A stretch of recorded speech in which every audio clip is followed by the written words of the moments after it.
nag-video sa may tubod guys, luha.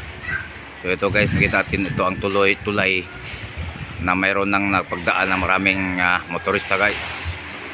Ito sa itong tulay guys ay nagtugtog ito sa tubod hanggang Tanggob City. So kitang-kita din ito guys dito sa aking pisto dito sa may Aloha to guys, sa may dagat Aloha guys. So sumpay ito guys, itong tulay. Napagandang tulay guys. Hindi ba ako napagdaan dyan guys, pero kitang-kita ko dito sa aking pisto sa tubod Aloha itong real guys na makita yung tulay dito sa bandang tubod Aloha guys.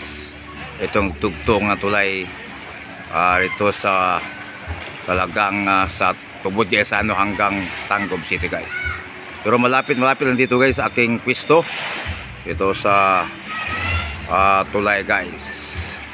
Matagpuan dito sa malapit lang sa tubod Aloha pala ito guys. Napagdaan na sa tubod Aloha itong tulay guys papuntang Tanggob City. Napakaliit lang guys dahil kita-kita ito mga sakayan.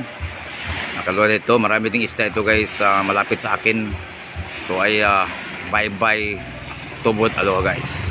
So kitang-kita pa rin ang pinakamataas na tulay sa buong Pilipinas guys.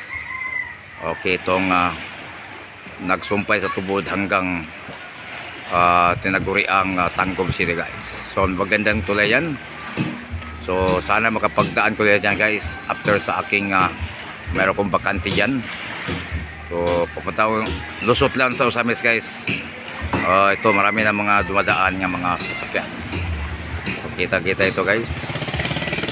Okay, meron mga nag-moving na maliit na sasakyan pero napaglayo ito guys. Okay, so magandang tulay dito sa okay